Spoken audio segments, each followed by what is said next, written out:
क्या कृष्ण अमेरिका में नहीं पैदा हो सकता था? कैरेक्टर तो उसका अमेरिकन जैसा ज्यादा है।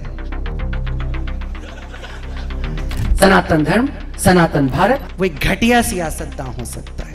एक कहानी में अपने खानदान की लंबी चौड़ी सुनाओ थोड़े घंटों के लिए, मैं भी सीना फुला सकता हूं, और वही सनातन भारत होगा। तो उन्होंने कहा कहां, मंदिर में क्यों नहीं जाके पूजा करते?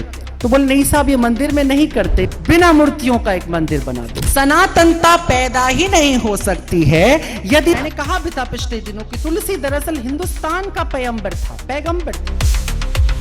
उसने एक किताब दे दी तुम्हारे हाथ, जिसे सिखाया गया है कि तुम एक ही बार पैदा होगे, एक ही बार मरोगे, और इसके बाद तुम्हें जन्नत में एक जगह ईडन गार्डन में तुम्हें दे दी जाएगी, वो भी तब। लेकिन जिसे सिखाया गया है कि परमेश्वर तो पीछे छूट जाएगा, तुम्हें तो ये आंख खुली है, तो सिर्फ अंधविश्वास है। वो इस्लाम, मुस्लिम लोग, मैं अभिशप्त नहीं बोल रहा हूं, बिना मूर्तियों के मंदिर में पूजा करो, लेकिन तुम अच्छे से पूजा करो। मैं सोच भी नहीं सकता हूं कि हम में से किसी के सामने कुरान, हदीस, अच्छा ये भी छोड़ो, हमारी तो ये हालत होती है, भारतीय संस्कार या सनातन भारत का जो संस्कार है वो सभी प्रकार के, तो उसकी स्वतः मुक्ति हो जाती है। वो समझ लेता है कि भारत क्या है, सनातन भारत किसे कहते हैं, क्योंकि काना विश्वास तो पैदा ही नहीं होता।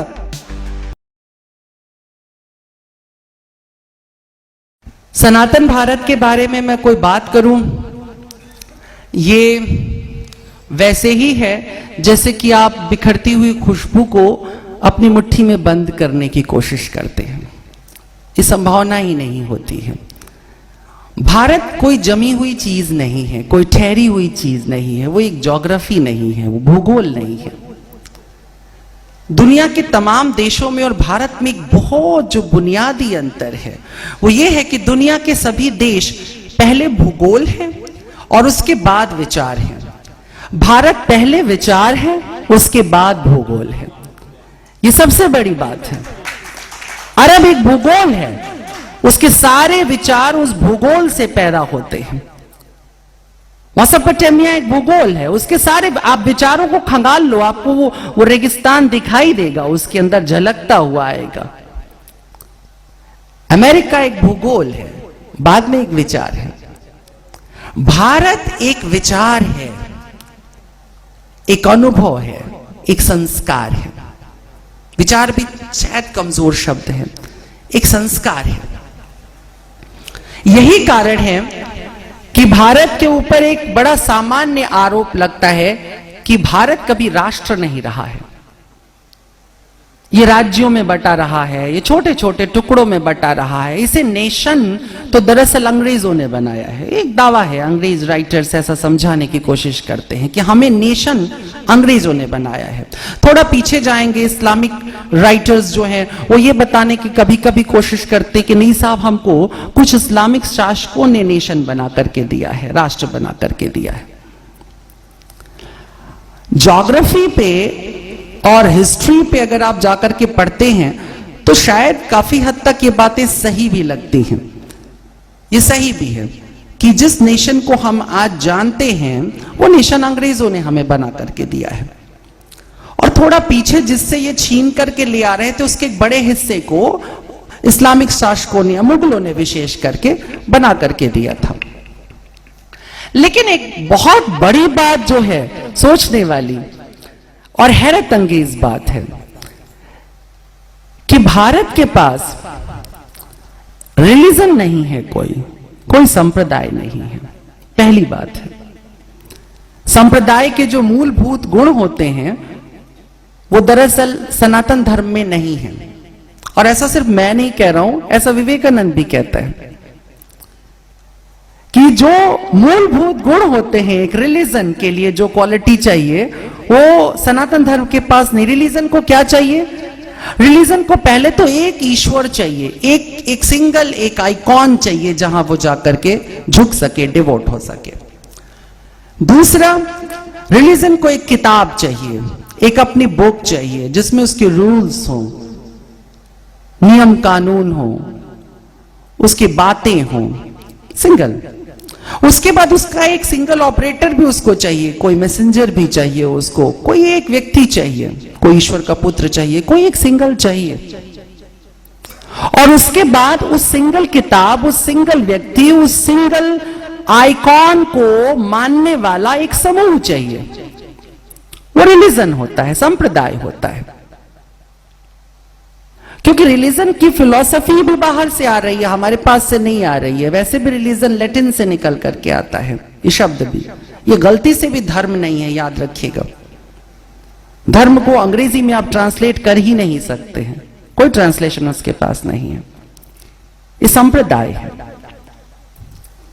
भारत के साथ मुश्किल क्या है, इसके पास बहुत सारे संप्रदाय हैं, एक संप्रदाय नहीं है। आप पूरब की तरफ जाते हैं तो शाक्य परंपरा का वहां पर दबाव मिलता है।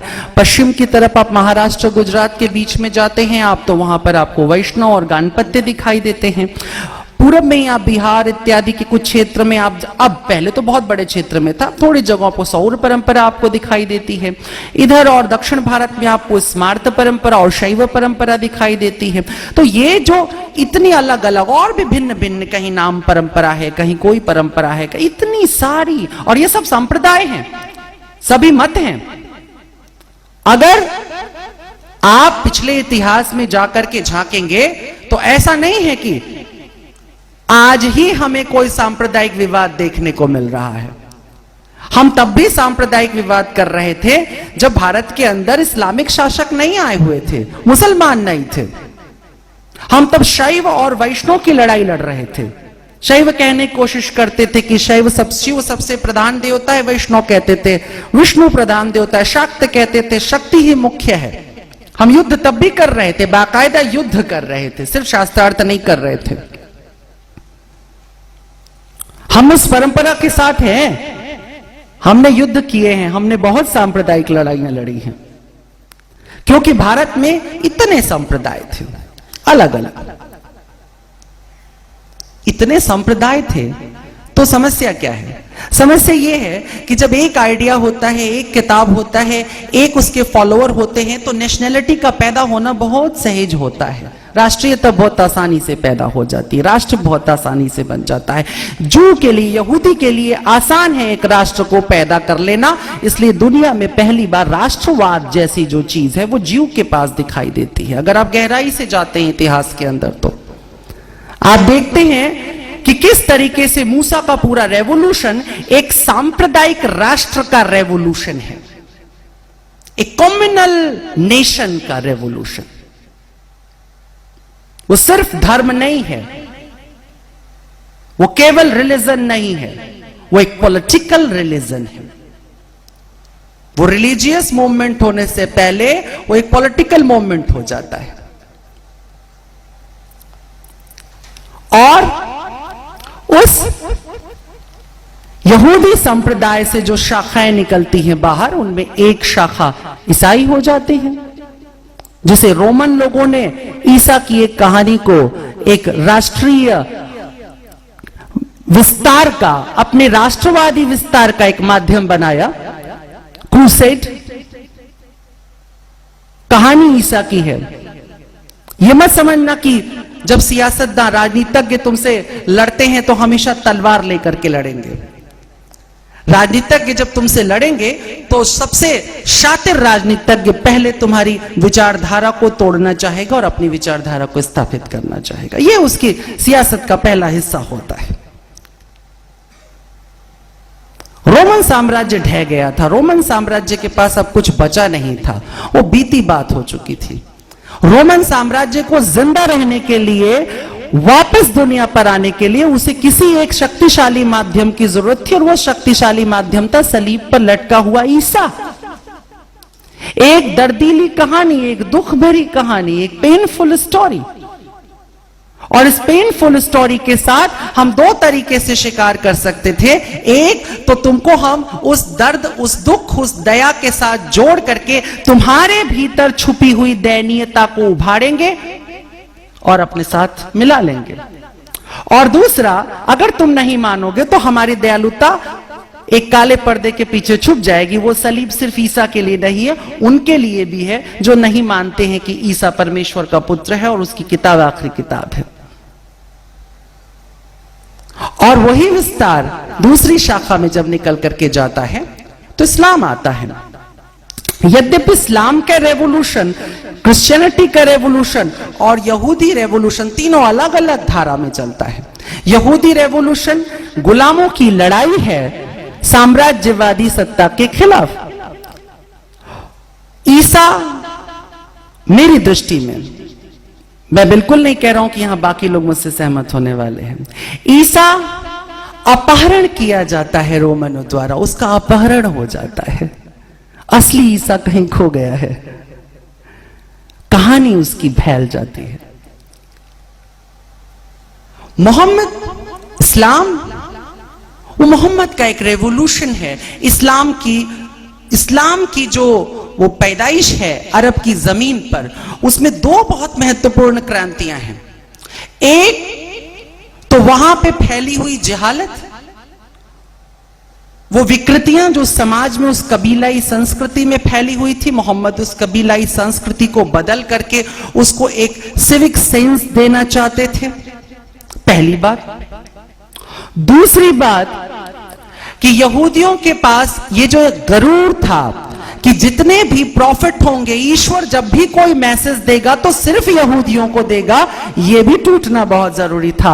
अब पहली और आखिरी बार ऐसा होता है कि एक पैगंबर है जो यहूदी नहीं है, और यह तकलीफ क्या कभी कोई यहूदी भूल जाएगा? नहीं हो सकता। इसलिए यह केवल ऐसा मत समझिएगा कि यह केवल एक गुलाम को मुक्त कराना नहीं, सिर्फ वही कहानी नहीं, एक हबशी को मुअज्जिन बना देना केवल इतनी सी क्रांति नहीं, ये तो बड़ी उथली क्रांति है। बड़ी क्रांति ये है कि जहां सारे के सारे प्रॉफिट्स, यहूदियों की किताब के अंदर लगभग सारे के सारे प्रॉफिट जिसके वो नाम जानते थे, वो सब के सब यहूदी थे। एक ऐसा भी है जो यहूदी नहीं है, वो कबीले में आता है, वो सामान्य लोगों में आता है, और तो और वो अनपढ़ है। वो अनपढ़ है और जो मैसेज देता है वो देता है कुरान पढ़ो। दुनिया का इससे पवित्र मैसेज कोई हो नहीं सकता है, याद रखना। इस सेंस में नहीं कह रहा हूं जिस सेंस में एक मुसलमान बोल रहा है, इस सेंस में कह रहा हूं कि ना पढ़ने की पीड़ा केवल एक अनपढ़ को पता हो सकती है, और जब एक अनपढ़ कहता है पढ़ो, इसका मतलब होता है पढ़ो। सो रियल, बहुत असली है। पढ़े लिखे व्यक्ति का पढ़ो शब्द बहुत औपचारिक होता है, बहुत नकली होता है। पढ़ा लिखा व्यक्ति जब तुमसे कहता है पढ़ो, तो दरअसल वो केवल और केवल अपनी विद्वता तुम पे जमाने की कोशिश करता है। लेकिन एक अनपढ़ व्यक्ति जब, कितनी अच्छी बात अभी आपने कही थी कि लता जी कहती हैं कि मैं अपने जीवन में शास्त्रीय संगीत, मुझे भी कई बार मैंने उनसे पूछा, मुझे कहा मैं शास्त्रीय संगीत नहीं गा पाई। कोई बता दे कि लता मंगेशकर का सारा गायन अपने में एक शास्त्र है, लेकिन ये दर्द और ये प्योरिटी केवल लता मंगेशकर के अंदर हो सकती थी, कोई दूसरे के अंदर नहीं हो सकती है। इतने शिखर पे जाकर के कोई समझ सकता है कि गायन की शास्त्रीयता और कहां तक जाती होगी। ऐसे ही एक अनपढ़ लेकिन पवित्र हृदय जब कहता है पढ़ो, तो उसकी आवाज 1450 साल बाद भी सुनाई दे रही है हमारे कान में, और 1450 साल के बाद भी लोग उस किताब को देख करके पढ़ना शुरू कर रहे हैं। मैं जो कहना चाह रहा हूं ये कि वहां एक पैगंबर है, एक समुदाय है, एक किताब है, इसलिए एक राष्ट्र या एक राष्ट्रीय चेतना का विकास बहुत संभव था जो एक भूगोल में हो और वो भूगोल बढ़ना शुरू कर दे।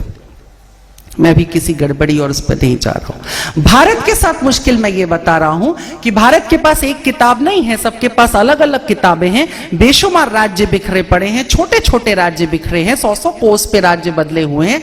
इतना सब कुछ होने के बावजूद भी एक बड़ी बात है हमारे पास, वो ये है कि दक्षिण का व्यक्ति दक्षिण में सिर्फ रामेश्वरम के दर्शन करके तृप्त नहीं होता, वो उत्तर तक जाता है, बद्रीनाथ जाता है, वहीं तृप्त नहीं होता, वो फिर द्वारिकाधीश जाता है, वो पश्चिम जाता है, फिर वो पूरब में आता है, फिर कुंभ में वो आके प्रयाग में इकट्ठा हो जाता है। राज्य कौन सा है नहीं पता, झंडे कौन से हैं नहीं पता, किताबें कौन सी हैं नहीं पता, तुम्हारा आइकॉन कौन है नहीं पता, पता है तो संगम का पता है।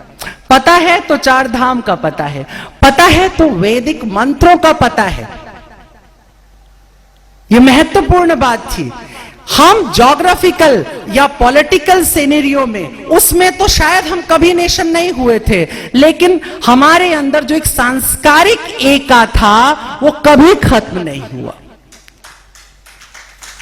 कभी भी खत्म नहीं हुआ। और यही वजह है कि पूरी दुनिया में अकेला ये छोटा सा भारत, अमेरिका के सामने ये शायद उसे बहुत छोटा है, 3.5 गुना बड़ा होगा अमेरिका, 2.5 गुना चाइना बड़ा होगा, 7 गुना रशिया बड़ा होगा, इतना छोटा सा भारत। लेकिन इस छोटे से भारत की हैसियत देखिए आप। अमेरिका की पूरी सभ्यता, उसकी माया सभ्यता, वो जो माचू पिच्चू में बिखरी हुई सभ्यता थी, रेड इंडियन सभ्यता थी, सिर्फ एक क्रूज और एक स्टोरी और एक किताब जाती है और पूरा अमेरिका बामुश्किल 2 शताब्दियों में क्रिश्चियन हो जाता है। काले भी गोरे भी सब क्रिश्चियन हो गए, 2 शताब्दियां केवल। अफ्रीका से लेकर के एशिया के एक बड़े भूभाग पर जहां बहुत बड़ी बड़ी संस्कृतियां थी, पर्शियन, फारसी सभ्यता, इजिप्ट की सभ्यता, मतलब ऐसी सभ्यताएं जिनका इतिहास है, जिनका ही इतिहास है दरअसल, हवा की तरह उड़ जाती हैं। इस्लाम जाता है और हवा की तरह उड़ जाती हैं, पता भी नहीं चलता है। पूरा इजिप्ट कब इस्लाम हो गया नहीं पता लगता। यूरोप के बड़े से हिस्से से पूरे एशिया कब इस्लाम, 1 शताब्दी, बस 1 से 1.5 शताब्दियां, पूरी संस्कृति का सफाया। संस्कृति थी, परिष्कृत संस्कृति के आते ही गिर जाएगी। कमजोर संस्कृतियां थी, गिर गई। भारत में लगभग 1200 साल हो गए इस्लाम को आए हुए, 1200 साल। सरकारी आंकड़ों में अभी भी अल्पसंख्यक है। 1200 साल में क्यों नहीं पूरा भारत इस्लाम के साथ चला जाता है, मुसलमान नहीं हो जाता है? ये तो बिल्कुल गंवार था पश्चिमी इतिहासकारों के लहजे में, जाहिल था, इसे कपड़ा नहीं पहनना आता था, इसे बोलने की तमीज नहीं थी, इसके पास तो गली गली में भगवान की मूर्तियां रखी हुई थी, इसका कोई पैगंबर नहीं था, कोई किताब नहीं थी। मजेदार वाक्य देखो, इस्लाम दुनिया में जहां भी कहीं गया, क्रिश्चियनिटी दुनिया में जहां भी कहीं गई, अपने पूरे सिद्धांतों के साथ गई, मगर भारत में प्रवेश करने के लिए भी उसको निजामुद्दीन औलिया और ख्वाजा मोइनुद्दीन चिश्ती की जरूरत पड़ी, जो भारतीय परंपरा में बैठ करके इस्लाम समझाने की कोशिश कर रहे थे। मजबूरी है। भारतीय संस्कार में जो वो स्वतंत्रता के बीज हैं, वो जो मुमुक्षुपना है, मोक्ष प्राप्त कर लेने की जो एक ललक है। लता जी से पूछा, अपनी किताब में यतेंद्र जी ने पूछा है कि लता जी भगवान से आप क्या चाहेंगी? उन्होंने कहा यही कि अगली बार जन्म न हो, मोक्ष मिल जाए। जरा सोचो कि कोई लता मंगेशकर होकर दोबारा नहीं बनना चाहेगा। लेकिन हां, वो भारतीय मिट्टी है, वो जितनी ऊंचाई पे पहुंचेगी उतनी ही आसमान में विलुप्त होने का स्वप्न देखने लगेगी, उसे बने रहने में कोई आकांक्षा नहीं होती। ऐसा थोड़ी ना है कि उस मिट्टी से केवल हिंदू बन रहा है, उससे मुसलमान भी बन रहा है, उससे मुसलमान भी बन रहा है, उससे ईसाई भी बन रहा है, उससे सिख भी बन रहा है। स्वतंत्रता की तड़प उसमें से किसी से मिटेगी नहीं, हमेशा रहेगी। भारत की मिट्टी आपको स्वतंत्रता सिखाती है, मुमुक्षु, मोक्ष प्राप्त। आपने निवृत्ति मार्ग की बात की, मैं यही कह रहा था, यही है हमारा मार्ग, प्रवृत्ति मार्ग नहीं है। प्रवृत्ति मार्ग जो बन जाता, बाय प्रोडक्ट की तरह आ जाता है। जैसे कि एक वृक्ष, बीज से पीपल सिर्फ निवृत्ति के मार्ग पे चल रहा है, वो प्रवृत्ति के मार्ग पर नहीं है। बीज अपनी स्वतंत्रता चाहता है तो कोपल में बदल जाता है, कोपल अपनी स्वतंत्रता चाहती है तो वृक्ष में बदल जाती है, वृक्ष अपनी स्वतंत्रता चाहता है तो पल्लवित हो जाता है, और फिर वो पत्ते अपनी स्वतंत्रता चाहते हैं तो वो झड़ जाते हैं। लगातार निवृत्ति का मार्ग है, लेकिन इसके मध्य में पूरी प्रवृत्ति चलती रहती है। भारत ये सिखाता है तुम्हारे जीवन में जो मार्ग है वो मोक्ष की तरफ जाएगा, स्वतंत्रता की तरफ जाएगा, लेकिन उस सन्यास की तरफ जाएगा। लेकिन उस सन्यास में जो विन्यास पैदा होगा, जो सौंदर्य पैदा होगा, जो इथिक पैदा होगा, जो एस्थेटिक सेंस पैदा होगा। तुमने कभी देखा है जितने सुंदर मंदिर होते हैं कोई 5 स्टार होटल नहीं होता है। अच्छे मंदिरों की मैं बात कर रहा हूं, आजकल बहुत दुर्दशा से मंदिर गुजर रहे हैं, लेकिन एक सुंदर मंदिर में प्रवेश करो, कोई 5 स्टार होटल तुम्हें वो आनंद नहीं दे सकता है जो वो मंदिर दे रहा होता है। क्या बात होती है उस मंदिर के अंदर? स्वतंत्रता का आभास होता है। ये स्वतंत्रता हमको विशेष बनाए रखती है। सनातनता पैदा ही नहीं हो सकती है यदि तुम स्वतंत्र होने के लिए ब्लेस्ड नहीं हो। मैं अभिशप्त नहीं बोल रहा हूं स्टुअर्ट मिल की तरह। स्टुअर्ट मिल को अभिशप्त बोलना था क्योंकि वो अंग्रेज था, ट्रेजेडी ही उसकी जिंदगी में समाई हुई थी। स्वतंत्रता कभी अभिशाप हो सकता है? नहीं हो सकता है, लेकिन हो सकता है। किसके लिए हो सकता है? उसके लिए हो सकता है जिसे सिखाया गया है कि तुम एक ही बार पैदा होगे, एक ही बार मरोगे और इसके बाद तुम्हें जन्नत में एक जगह ईडन गार्डन में तुम्हें दे दी जाएगी, वो भी तब जब परमेश्वर का पुत्र ऐसा चाहेगा। तो स्वतंत्रता एक अभिशाप जैसी लगेगी। लेकिन जिसे सिखाया गया है कि परमेश्वर तो पीछे छूट जाएगा, तुम्हें तो ब्रह्म होना है, अल्टीमेट पे जाना है, ईश्वर सब छूट जाएंगे, उसके लिए स्वतंत्रता क्या होगी? अभिशाप। उसके लिए स्वतंत्रता ब्लेस होगा। इसलिए इस्लाम में सूफिज्म जो आता है वो तर्क तक पहुंच जाता है। तर्क उसका आखिरी 5वां मुकाम है। तर्क को भी तर्क माने छोड़ना। सूफी कहता है कि अंतिम स्टेज है जब तुम छोड़ने को भी छोड़ देते हो। ये भारतीय सोच है, ये उपनिषद के विचार हैं। त्याग से मुक्त होने वाला ही मुक्त होता है। अंतिम बंधन होता है कि मैंने सब त्याग दिया। और ये अंतिम सीढ़ी है। वो जो सांप सीढ़ी के खेल में 99 पे जाके सांप काटता है, वो वहीं काटता है तुम्हें। अंत में नरकगामी हो जाए, लिखा है शास्त्रों में लिखा है कि सन्यासी नरकगामी हो जाएंगे। क्यों? वो नरकगामी हो जाएंगे जिन सन्यासियों को ऐसा अहंकार हो गया है कि वो सन्यासी हैं। सन्यास एक दिन या एक तारीख की घटना नहीं है कि मैंने आज ये कपड़े पहने हैं, इस पूरे माहौल को अच्छे लगते हैं, लेकिन पीछे वाले मेरे कपड़े वो फिरोजी हैं, टर्क्वाइज हैं। उस दिन आप आए थे, मैंने नीले कपड़े पहने थे। इससे क्या होगा? मैं भगवा पहन लूंगा तो मेरा आचरण बहुत पवित्र हो जाएगा। ये कौन सी बात हुई? मैं सफेद पहन लूंगा तो मैं बहुत शांत प्रकृति का हो जाऊंगा। मैं हरा झंडा लगा लूंगा तो क्या मुझ में बड़े प्रेम की हरियाली फूट जाएगी? ऐसा कुछ नहीं होगा। आवरण में नहीं, आचरण में विश्वास करना सीखो। और भारत में यही कहा, आवरण नहीं आचरण।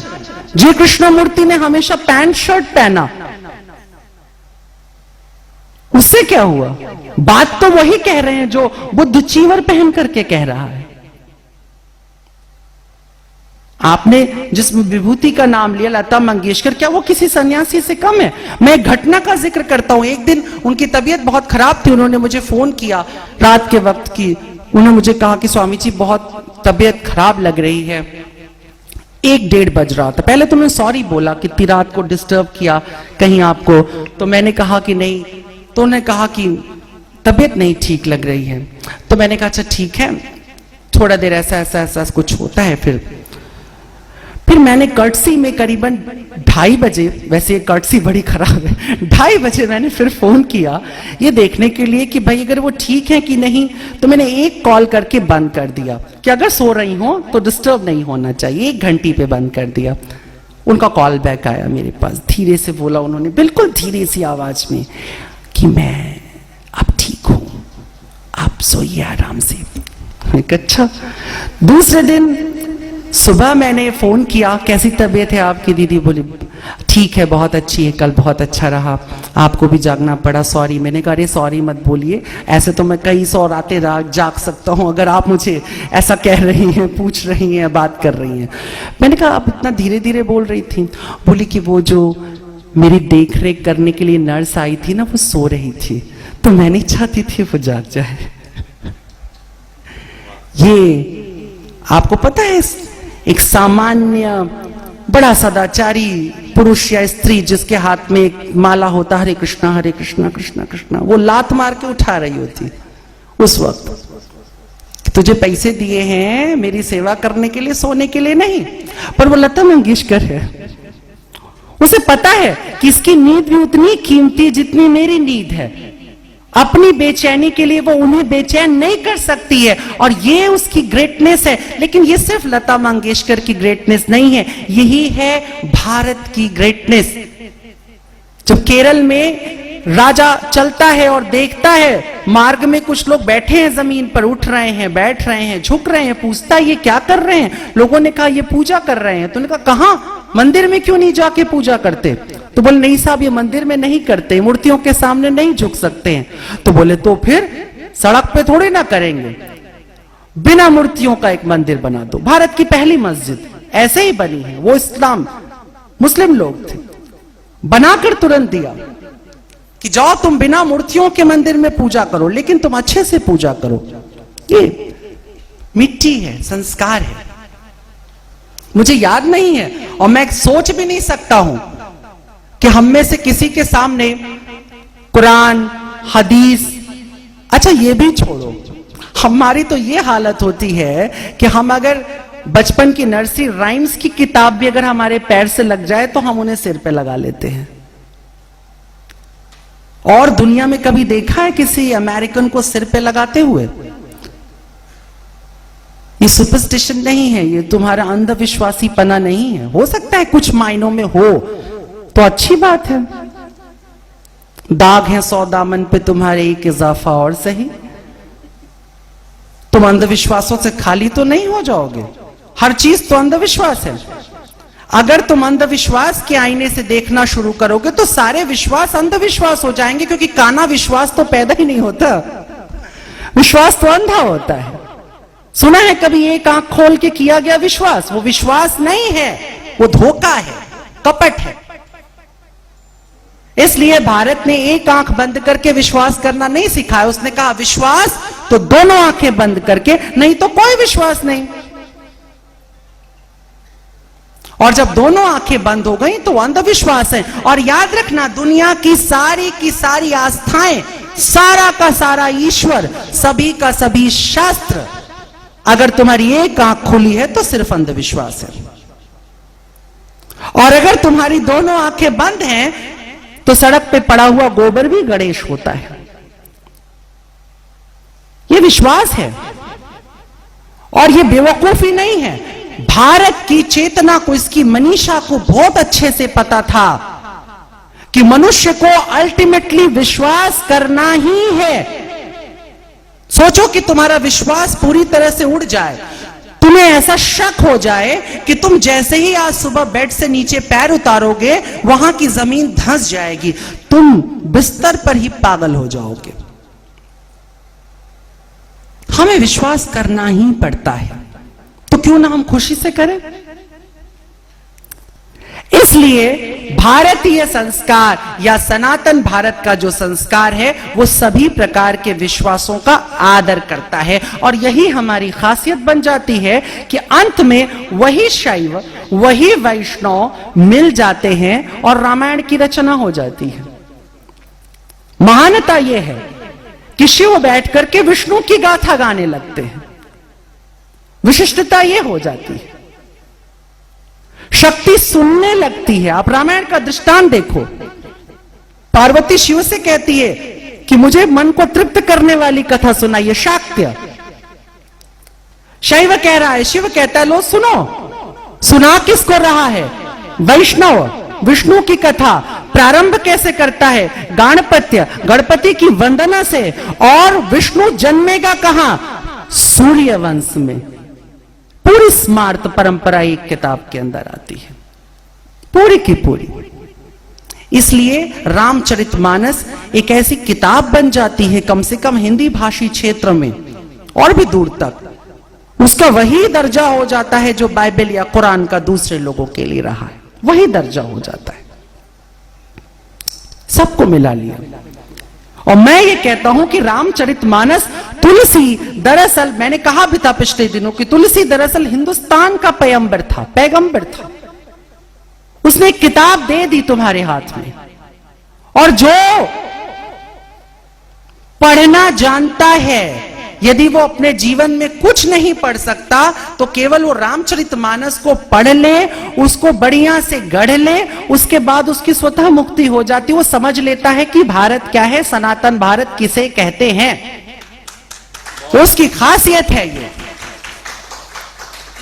तुलसी किसी के लिए रुका, तुलसी ने बहुत सारे काम किए उस एक छोटी सी किताब के अंदर। केवट का ये जो महान प्रेम है, जिस तरह से तुलसी ने लिख दिया, वैसा पिछली किताबों में नहीं है। तुलसी थोड़ा और व्यापक होकर के लिखता है, कई कल्पों की गाथाएं लिखता है। मैं इसलिए तुलसी का जिक्र कर रहा हूं क्योंकि सनातन भारत को आप समझ ही नहीं सकते अगर आप बीच में से रामचरितमानस को हटा देते हैं। तो वो पूरे सनातन भारत की एक व्याख्या है, उसकी गाथा है। और मजेदार बात आपको यह समझनी होगी कि रामचरितमानस केवल और केवल हिंदुओं के लिए एक महत्वपूर्ण किताब नहीं है। इसे दुनिया की जो भी जाति, जो भी मजहब, जो भी संप्रदाय, जिसने भी इसे ध्यान से पढ़ लिया वो इसका मुरीद हो गया। और मैं बहुत दूर के, बहुत अंग्रेजों के बड़े बड़े नाम लेना नहीं चाहूंगा, ना मैं किसी बहुत बड़े फिलोसोफर, मैं बहुत अपने करीब आकर के फिर मैं जिक्र करता हूं कि मेरे बहुत प्रिय सुलेमान आसिफ साहब से एक दिन मैंने उनसे पूछा कि दुनिया का सबसे बड़ा पोएट आप किसे मानते? खुद सुलेमान आसिफ एक बहुत बड़े पोएट थे, और अल्लामा इकबाल को समझना और उनकी शैली में शेर कहना वो उनकी काबिलियत थी। और अल्लामा इकबाल को ऐसा माना जाता है कि वो इस्लाम परस्त शायरी करते थे। अब सोचो कि उनका शागिर्द है सुलेमान आसिफ, और मैं उनसे ये पूछता हूं, बल्कि पूछता नहीं हूं, एक संदेह करता हूं कि जवाब में इकबाल ही आएगा मेरी तरफ। लेकिन हर बार आपका संदेह सही नहीं होता। कई बार सामने वाला व्यक्ति आपसे थोड़ा बड़ा निकल जाता है, आप थोड़े छोटे हो जाते हैं, और वो मुझसे बड़े हो जाते हैं उसे 1 मिनट के अंदर। मैंने उनसे पूछा कि संसार का सबसे बड़ा कवि कौन है? आसिफ साहब ने बिना 1 मिनट सोचे, बिना किसी डिप्लोमेसी कहा तुलसीदास। मैंने कहा तुलसीदास? गालिब नहीं, मीर नहीं, मोमिन नहीं, इकबाल नहीं, तुलसीदास क्यों? बोले साहब ये लोग सब शायर हैं, सबने शायरी की है और सिर्फ शायरी की है। लेकिन तुलसी ने एक कविता लिखी और उस कविता को धर्म ग्रंथ में बदल दिया। पूरे इतिहास में ऐसा कभी नहीं हुआ है। किसी को भी धर्म ग्रंथ लिखने के लिए महर्षि या पैगंबर होना पड़ा। तुलसी कुछ नहीं था, एक सामान्य ब्राह्मण था, लेकिन उसने एक किताब दे दी ऐसी जो धर्म ग्रंथ बन गई। उस एक शब्द को सुनते समय मैं तुलसी के प्रति जितना नतमस्तक हो रहा था, उतना ही मैं हो रहा था सुलेमान आसिफ के उस मिट्टी के ऊपर जिससे वो बने थे। ये केवल भारतीय मुसलमान कह सकता था, कोई और नहीं कह सकता था। ये संभावना नहीं थी कि मिर्जा गालिब अगर अरब या फारस में होते तो ये कह पाते कि वफादारी बशर्ते उस्तवारी असले ईमा है, मरे बुत खाने में तो काबे में गाड़ो ब्रह्मन को। लिख नहीं सकते थे अगर वो भारत में नहीं होते तो।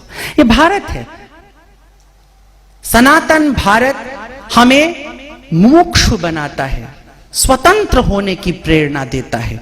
और याद रखना, कोई भी प्रेम तब तक प्रेम नहीं है जब तक वो स्वतंत्रता से नहीं जुड़ा हुआ है। अगर तुम स्वतंत्र हो और अपने प्रेमी को स्वतंत्र रख सकते हो तो तुम प्रेम कर सकते हो। कोई भी राष्ट्रीयता तब तक राष्ट्रीयता नहीं है जब तक कि वो प्रेम से नहीं आप्लावित हो, प्रेम में न डूबी हुई हो ही नहीं सकता। अगर प्रेम में नहीं डूबी हुई है, एक डिक्टेटरशिप है, कुछ दिन चलेगा, खत्म हो जाएगा। सिकंदर के जाने के साथ ही सब खत्म हो गया, पूरा का पूरा यूनान खत्म हो गया। कोई तानाशाही कुछ साल, कुछ दशक, हो सकता है कुछ सदियों तक बेवकूफ बना ले जाए या सता ले जाए। रशिया प्रत्यक्ष उदाहरण है। क्या हुआ उसके साथ?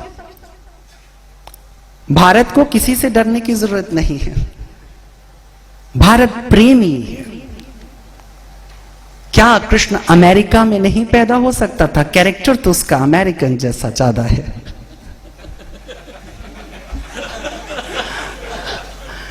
नहीं हो सकता था। जानते हो क्यों?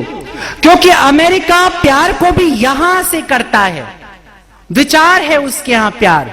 वो पूछता है, do you love me? What the hell you are talking? ये पूछ के बताया जाने वाला है। और सच में जिसने उत्तर दे दिया उसने कभी प्यार नहीं किया, समझ के चलना। हो सकता है एक अमेरिकन से, एक यूरोपियन से पूछो डू यू लव मी, उनके पास दो आंसर थे, यस और नो। प्यार की खूबसूरती क्या है कि एक पलक पर यस, दूसरे पलक पर नो। प्यार यह होता है ना? दिल की बातें दिल वाले नजरों से ही पहचानते, लेकिन कुछ ऐसे हैं अनाड़ी जो ये भी न जानते। सवाल नहीं होता, इसलिए कृष्ण सिर्फ भारत में पैदा होगा। भारत में सवाल नहीं पूछा जाता। प्यार हो गया, कई बार तो पूरी जिंदगी बता ही नहीं पाते कि आपसे प्यार हो गया।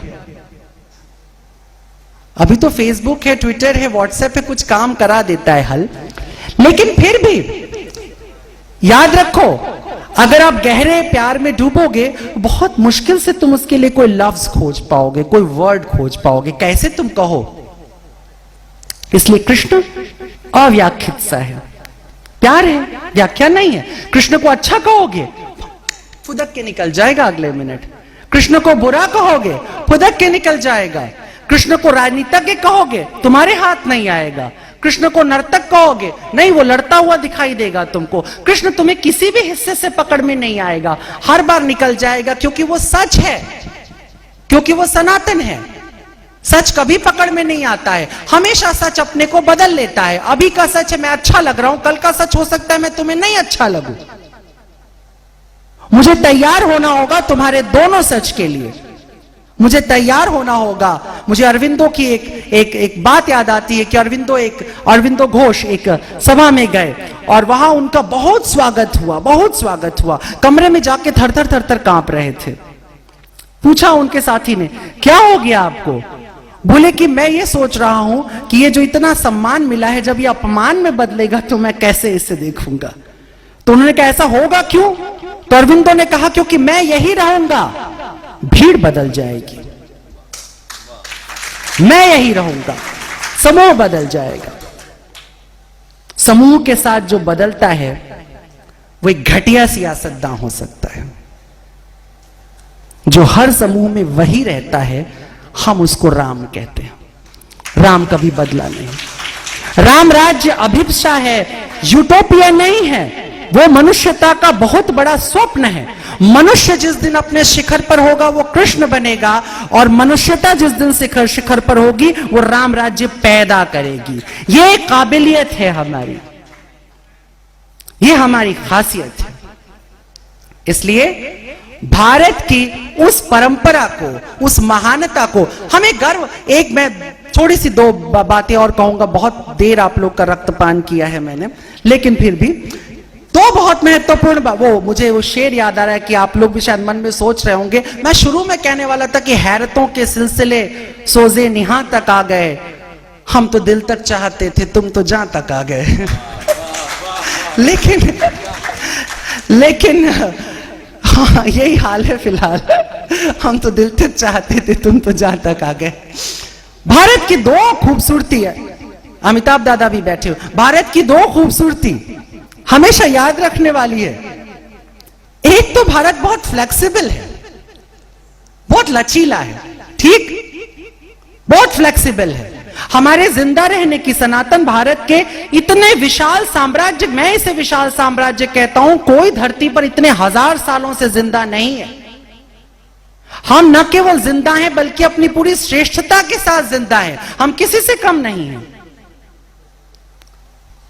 क्योंकि हम फ्लेक्सिबल हैं, हम लचकना जानते हैं। ये जो हमें सिखाया गया ना, गंगा मैया आई झुक जाओ, पीपल का पेड़ है झुक जाओ, हनुमान जी हैं झुक जाओ, डी बाबा हैं झुक जाओ, अच्छा उमा जी झुक जाओ। नेताजी आ रहे हैं झुक जाओ, दरोगा जी आ रहे हैं झुक जाओ।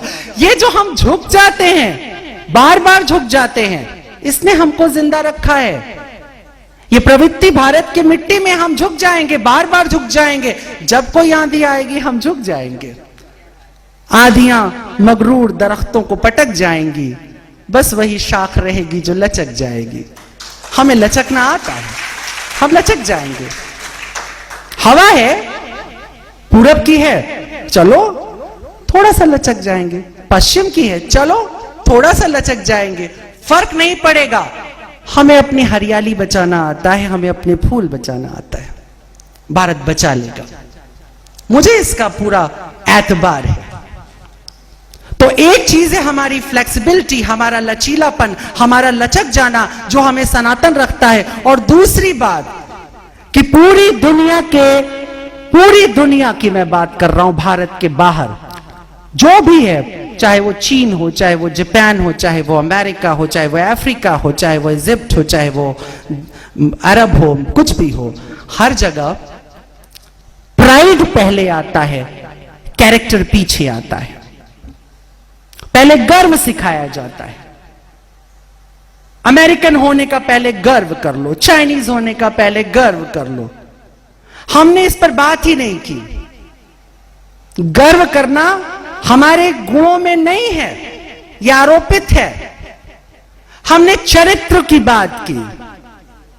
हमको भगवान शंकर पे गर्व नहीं करना है, हमें शिवत्व पैदा करना है, चरित्र पैदा करना है। याद रखना, एक चरित्र लाखों का गर्व हो सकता है, और एक गर्व चरित्र के हटने के साथ जमीन पर गिरा हुआ मिलता है, उसका कोई अता पता नहीं चलता है। इसलिए कैरेक्टर, सनातन धर्म, सनातन भारत कैरेक्टर बिल्डिंग पे काम करता है, न कि प्राइड पे काम करता है। ये उसकी खासियत है। और वही सनातन भारत होगा जो कैरेक्टर बिल्डिंग पे काम करेगा, न कि प्राइड पर काम करेगा। प्राइड कुछ नहीं होता, प्राइड कहानियों का झुरमुट है। एक कहानी में अपने खानदान की लंबी चौड़ी सुनाओ, थोड़े घंटों के लिए मैं भी सीना फुला सकता हूं, थोड़े घंटे के लिए तुम भी फुला सकते हो। लेकिन कल एक लूप होल निकल आया कि मेरी फलानी की फलानी बुआ तो ढिकाने के साथ भाग गई थी, मेरी कहानी भी खत्म हो गई, मेरा प्राइड भी खत्म हो गया, तुम लोगों की नजरों में जो इज्जत थी वो भी खत्म हो गई। कहानियों से गर्व मत पैदा करो, चरित्र पैदा करो, ताकि लोग तुम पर गर्व कर सकें। खुद पर गर्व नहीं करने का, एक कैरेक्टर दो कि दूसरे लोग तुम पर गर्व पैदा कर सके। और यही भारत है, यही भारतीय सिद्धांत है, यही सनातन भारत है। हमने सिर्फ कैरेक्टर दिया, और मजेदार बात है, एक ही कैरेक्टर को हमने बार बार रिपीट किया है। मैं उतनी बड़े प्रवचन में अभी नहीं जाऊंगा। 12 अवतारों का आपने जिक्र किया था, मैं ये कहता हूं 24 अवतार भगवान के। 24 अवतार एक ही भगवान के। शिव नहीं अवतार लेता है, ब्रह्मा नहीं अवतार लेता है, केवल विष्णु रीइंकॉर्न करता है। क्यों? क्योंकि विष्णु सनातन है, चिर नवीन है, रोज नया कर सकता है अपने आप को, वो जीवन धारा है।